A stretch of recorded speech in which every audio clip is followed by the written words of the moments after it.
Welcome to Everything Life Coaching. I'm John Kim. And I'm Noelle Cordeau. We are the founders of Lumia. And we're super passionate about all things coaching, and we want to share what we've learned from over a decade of coaching and training thousands of life coaches. Let's dive into the science and magic of coaching. Hey everyone, Noelle here. Welcome to Everything Life Coaching. And today we're going to get into a topic that is near and dear to my heart. And it's the fact that coaching is changing the modern workplace. And I'd like to talk about why it's changing the modern workplace and why you'll want to get on board. So a couple things here. We're going to look through the lens of relationships. And that lens is going to be really broad. How do people in different age groups and different life stage groups and different levels of professional acumen relate to each other? And we're also going to look through the lens of applied positive psychology, which is one of the cornerstones of coaching as far as a theoretical underpinning. A book that I love and want to shout out is called Creating the World We Want to Live In: How Positive Psychology Can Build a Brighter Future. And a lot of the work on positive psychology that I'm drawing from came from this book. And of course, there are so many other great resources that I'll mention. Let's start with the problem set that we have. There was a report that came out that said that 88% of business leaders feel that recent college graduates are less prepared for the workforce. And of those business leaders who are looking at this feel that recent college graduates are unprepared, 70% say it's a result of their work ethic, and the same percentage says that communication skills are to blame.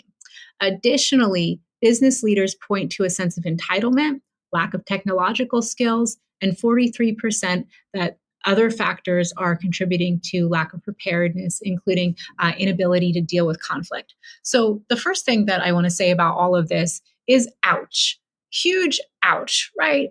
These are not fun or generative thoughts and feelings that are zooming towards our newest entry into the workforce. And this can't feel good for people who are just joining their professional careers to be subject to. And so one of the things that I'd like to talk about is what it's going to require for leaders and for all of us to turn our dial away from placing blame on folks and to turn our dial to say, well, let's take a look at this critically. What's going on under the surface? If these conditions are true, how can we support people to change, to grow, to heal, to learn, and become the best strengths-based, values-based versions of themselves? And for that reason, I am championing both positive psychology and coaching in the workforce. Both of these have empirically proven principles that are essential for psychological well-being. Psychological well-being must be the foundation of all of the work that we do moving forward into the future. Because what's at stake is that when the principles of psychological well-being are not present in our workforce, the impact is not neutral, it's actively harmful. And therefore, each of these principles are critically important. Let's take a deep dive. As we go about the process of learning and change and understanding psychological principles of well-being, it's important to understand the what and the why. So the what is feeling connected to others. This is one of the foundational aspects of psychological well-being. When we feel excluded, it activates the brain in the same way that physical pain does. This causes depression. This impacts our immune system. It takes a negative toll on our health. It makes us susceptible to infection. It increases our mortality.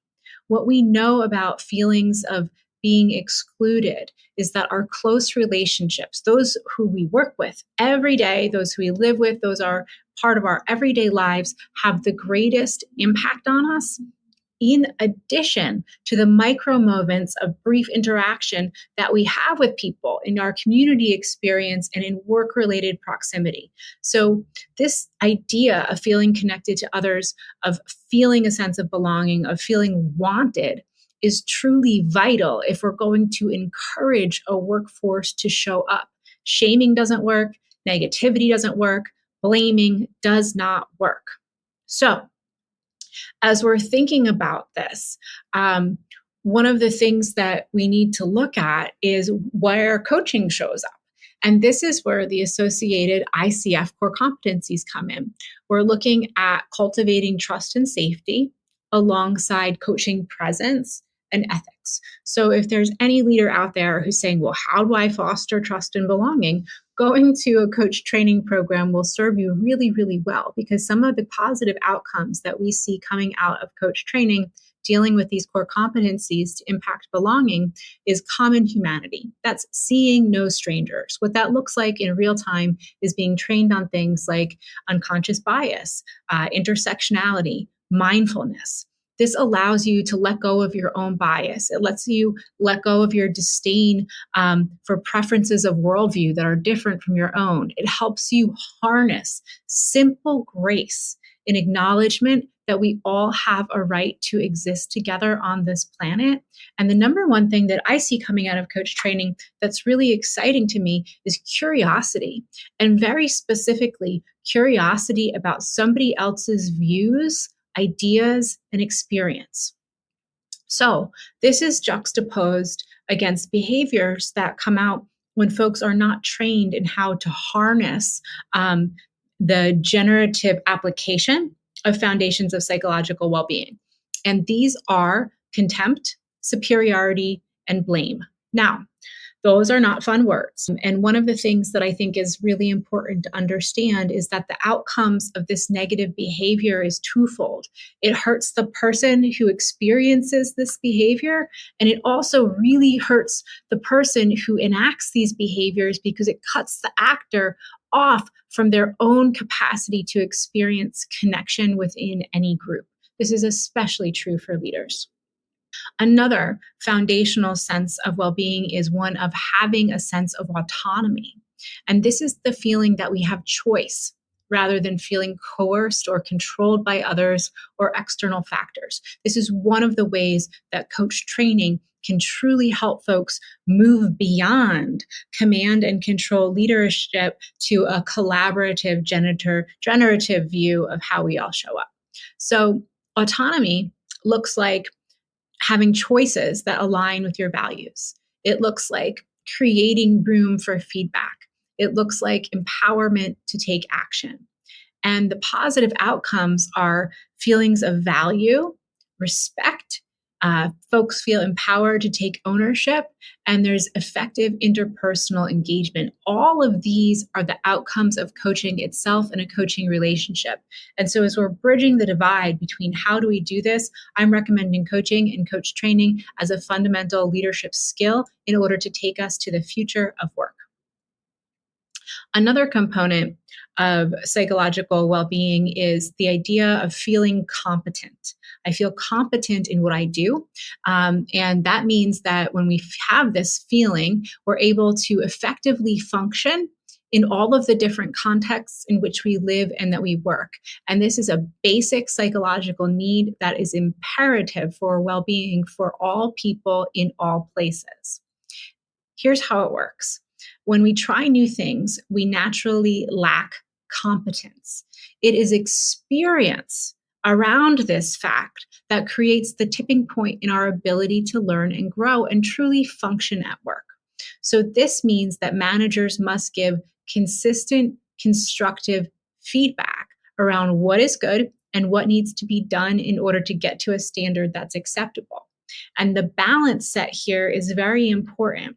When we teach people how to rise to our standards, they need to know what to keep, what is good, and they also need to know where to grow. Now, notice how I framed all of this. None of that language felt bad or scary. And this is part of coaching and coach training, because feedback, safe feedback, is what we learn how to do as coaches. In fact, one of the techniques that we teach within our very own Lumia program is appreciative inquiry that uses what's working as the foundation for every future build.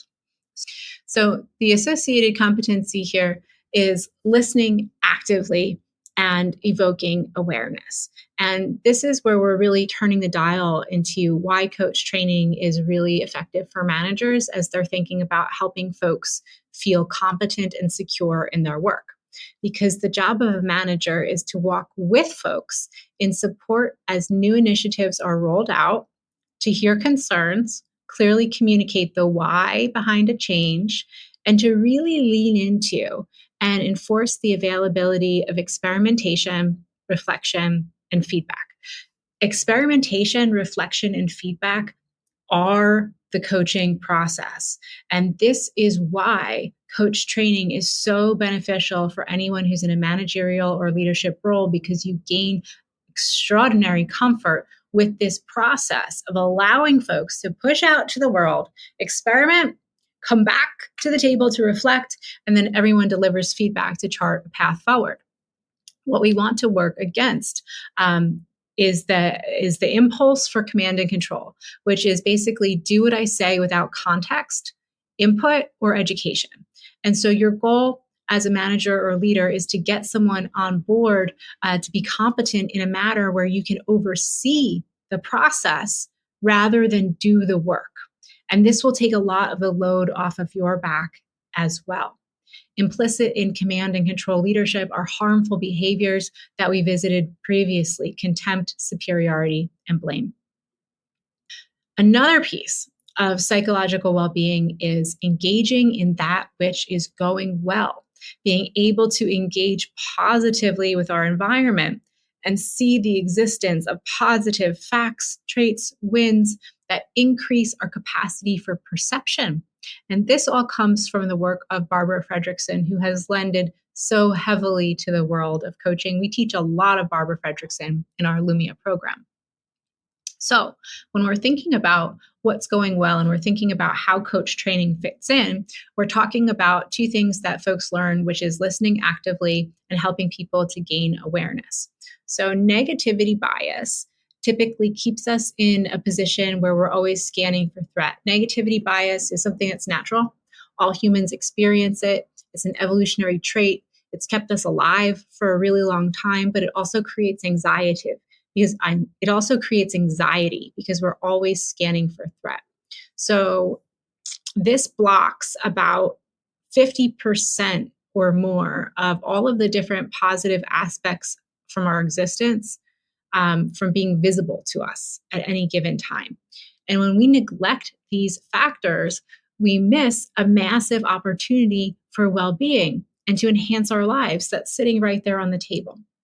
Being able to engage positively with our environment and see the existence of positive facts, traits, wins, increases our capacity for perception in other areas. This again comes from the work of Barbara Fredrickson, and again is part and parcel of what we do in coach training.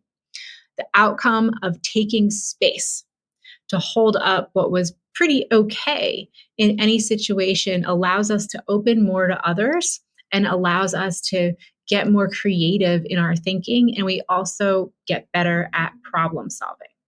When we dive into negativity, what happens to all of us is that we start to kick up our capacity for suspicion, talking negatively about others, and blame, and we cut ourselves off from our capacity for higher and logical thinking. And this does not mean that we should ignore problems, but if we're thinking about the position of holding that which is good equally to that which is negative, it's a superior mental threshold from which to work because it increases our chances of being effective. Next, let's take a look at one of the big pieces of psychological well-being that is vitally important, especially as we're thinking about intergenerational divides, life stage divides, career transition, and why folks show up to something every day, anything. Why do folks show up? And that is attaching to a sense of meaning. So let's talk about some of the negative stuff. When we're thinking about what folks are saying out there in the ethers about what's to blame for this idea that recent college graduates are unprepared, culture is listed as one of the culprits when we're asking people what's up. And business leaders think that this lack of preparedness is due to parents. Some are blaming educators, and some are blaming the pandemic. And 88%, those leaders who were complaining that we talked about in the beginning, said that if college offered more etiquette classes, it would be helpful. Okay, so this is not great feedback. This is all of the negative feedback that we're talking about, right? But what we know is that younger generations are seeing things a lot differently. And it's not just younger generations, it's our global population at large that has really changed. Gone are the days of you should feel lucky to have a job. That is no longer true. Labor is not guaranteed. Online reviews of companies tank their ability to source talent. Gen Z, especially, would rather not work at all than deal with respect, disrespect, as we're hearing from these comments, or a lack of meaning. Meaning helps us to direct and prioritize what matters most. Meaning helps workers stave off burnout. And meaningful work is useless if the environment in which someone works does not uphold all of the other principles of well-being. In other words, if someone doesn't feel connected, if they don't feel competent, and so on. So, how do we do this? How do we bring this all together in a way where we can take into account the negative things that people are feeling, the real world's need for meaning and connection? And what it comes down to are core coaching skills, having an open mind, and mindful awareness. So, what tactical success looks like is generating all of the skills that you take on in coach training, learning how to focus your attention, developing skills to notice when you're having a reactive experience, learning to pause, learning to reset before responding. Taking breaks lets us take back control of our bodies and our minds. And this is especially important with deadlines and distributing information and giving feedback. Pausing is hard, right? Pausing allows you to provide enough information for everyone involved to know what's expected of them. Another aspect of a tactical how that you learn in coach training is learning how to observe your own thoughts. This builds self-regulation and self-acceptance. So it's important to consider how the folks around you experience you. Frenzy or a lack of feedback, bad moods, do as I say leadership all stems from our thoughts. We might not even be aware of how we're showing up. Mindful and careful attention to our thoughts and the ability to create space between what we feel and how we act has been proven to enhance pro-social behavior. And its role in leadership and social action is so very important. If we want to see change from others, we first need to seek change in ourselves and offer humility in the pursuit of self-awareness. I also want to touch on kindness and compassion as this relates to the day in and day out acknowledgement that your coworkers are human and are entitled to have lives and are also entitled to care. And what this looks like is pure coaching skills of acknowledging that hard stuff is hard and expressing both solidarity and concern. One of the things that you learn in coach training is to how to allow someone to clear and vent alongside of you without getting sucked into the problem so that you can keep the goal in play and to keep the client focused on, okay, let's clear and vent, let's validate and acknowledge, and then get back to work, right? And so this comes in handy when we're dealing with the day in and day out reality that most adults are experiencing multiple crises all the time. And this doesn't just apply to negative stuff. This also looks like remembering birthdays and work anniversaries and publicly acknowledging jobs well done and exchanging pleasantries with people. All of this goes into the way that we show up for and with each other. And sometimes it's worth remembering that the very simple things that make us human, like kindness and compassion, are actually the things that are the most important right now to move the dial in terms of how we share a collective experience. as we're thinking about, what works, now we can think about what doesn't work and what we might want to undo in ourselves. Failure in the area of showing up in community looks like rushing, looks like functioning on autopilot, rushing through life lost in thought, reacting automatically to what's happening in the moment versus creating space and then making deliberate decisions that take the full context and implications of your response into account. In conclusion, when we're using coaching to get us into the habits that support key foundational functions of psychological well-being that give not only ourselves but everyone around us a chance to feel connected, a chance to feel competent, a chance to grow and learn in a safe and creative environment, what we're looking at is supporting folks in clear thinking, very specifically to create space to evaluate your thoughts for readiness to act. And that is held alongside the belief that others deserve to be treated with dignity as a premise for actions that lead to wise action. Wise action is what we all strive for in our lives, in our homes, in our everyday engagements. And wise action can be defined as understanding the complexity of a situation and making a decision that will generate the best long-term results. And coach training gives us all the tools that we need to do just that. Thank you so much. It's been great to be with you today, and I'll catch you next time. Thanks for listening to Everything Life Coaching. If you're feeling the draw to become a coach, head to lumiacoaching.com/everything. Explore a new career that brings fulfillment, gives you a true sense of purpose, and a bold community to do it with. Lumia is ready to equip you with the tools, training, and community you will need to reach your goals. If you're ready to build a unique coaching business on your own terms while making an impact on the world at large, Lumia is the next bold step in your coaching journey. That's lumiacoaching.com/everything. And hey, if you're waiting for a sign, this is it.